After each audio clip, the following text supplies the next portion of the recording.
Do not stand at my grave and cry. I am not there. I did not die. Mary Fry.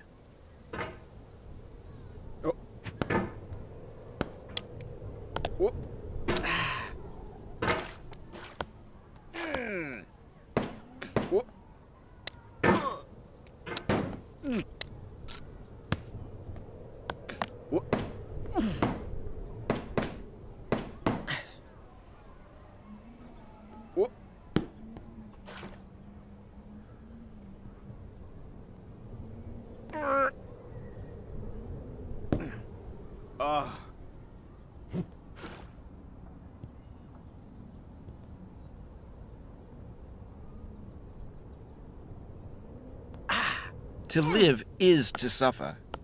To survive is to find some meaning in the suffering. Friedrich Nietzsche.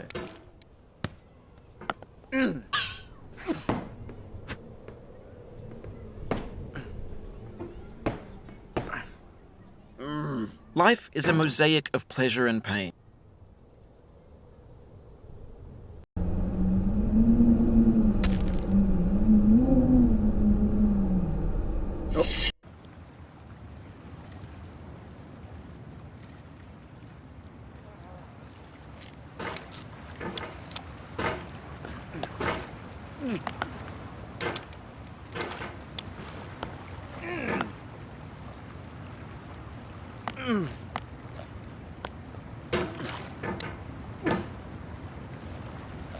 There's no feeling more intense than starting over. If you deleted your homework the day before it was due, as I have, or if you left your wallet at home and you have to go back after spending an hour in the commute. If you won some money at the casino and then put all your winnings on red but it came up black. If you got your best shirt dry cleaned before a wedding and then immediately dropped food on it. If you won an argument with a friend and then later discovered that they just returned to their original view. Starting over is harder than starting up. If you're not ready for that, like if you've already had a bad day, then what you're about to go through might be too much. Feel free to go away and come back. I'll be here. Alright, thanks for coming with me on this trip. I'll understand if you have to take a break at any point. Just find a safe place to stop and quit the game. And don't worry, I'll save your progress, always, even your mistakes. This game is a homage to a free game that came out in 2002, titled Sexy Hiking. The author of that game was Jazuo, a mysterious Czech designer who was known at the time as the father of B games. And B games are rough assemblages of found objects. Designers slap them together very quickly and freely, and they're often too rough and unfriendly to gain much of a following. They're built more for the joy of building them than as polished products. In a certain way, Sexy Hiking is the perfect embodiment of a B game. It's built almost entirely out of found and recycled parts, and it's one of the most unusual and unfriendly games of its time. In it, your task is simply to drag yourself up a mountain with a hammer. And that act of climbing, in the digital world or in real life, has certain essential properties that give the game its flavor. No amount of forward progress is guaranteed. Some cliffs are too sheer or too slippery. And the player is constantly, unremittingly in danger of falling and losing everything. Anyway, when you start Sexy Hiking, you're standing next to this dead tree that blocks the way to the entire rest of the game. It might take you an hour to get over that tree, and a lot of people never got past it. You prod and you poke at it, exploring the limits of your reach and your strength, trying to find a way up and over. And there's a sense of truth in that lack of compromise. Most obstacles in video game worlds are fake. You can be completely confident in your ability to get through them once you have the correct method or the correct equipment or just by spending enough time.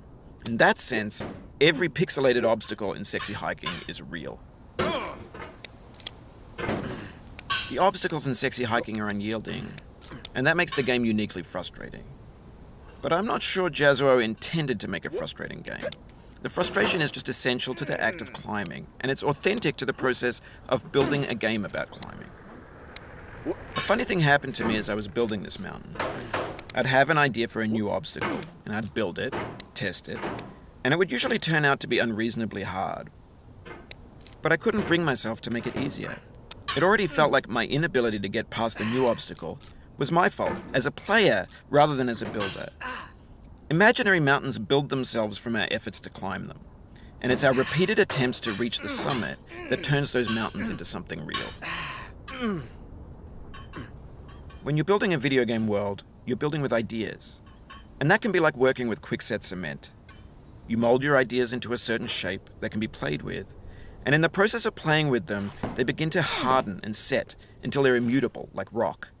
And at that point, you can't change the world, not without breaking it into pieces and starting fresh with new ideas.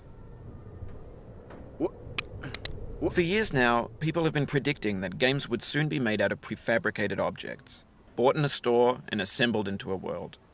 And for the most part, that hasn't happened, because the objects in the stores are trash.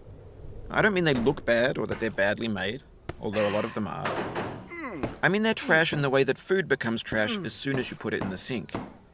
Things are made to be consumed and used in a certain context, and once the moment is gone, they transform into garbage. In the context of technology, those moments pass by in seconds.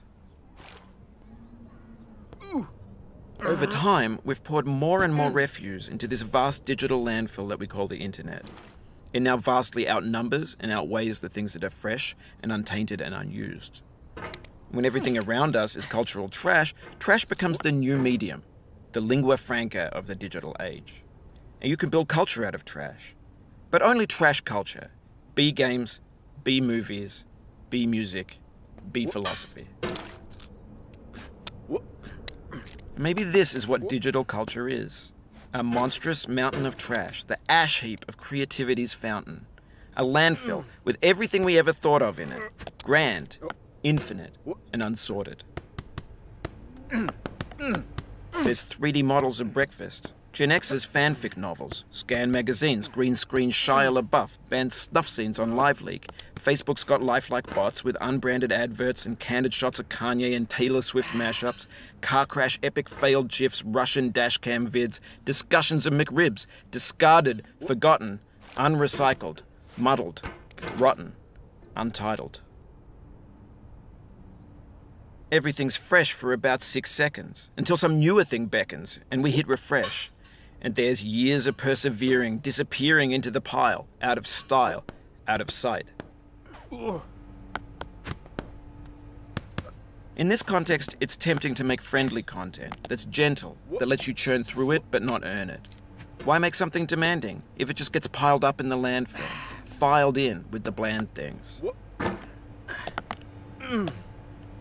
When games were new, they wanted a lot from you.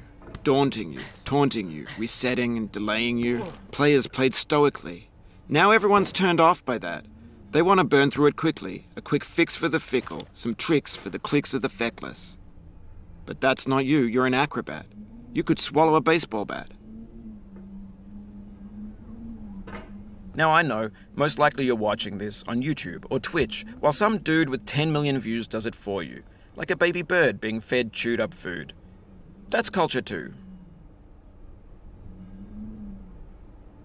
But on the off chance that you're playing this, what I'm saying is, trash is disposable, but maybe it doesn't have to be approachable. What's the feeling like? Are you stressed? I guess you don't hate it if you got this far, feeling frustrated. It's underrated. An orange is sweet, juicy fruit locked inside a bitter peel. That's not how I feel about a challenge. I only want the bitterness. It's coffee. It's grapefruit. It's licorice.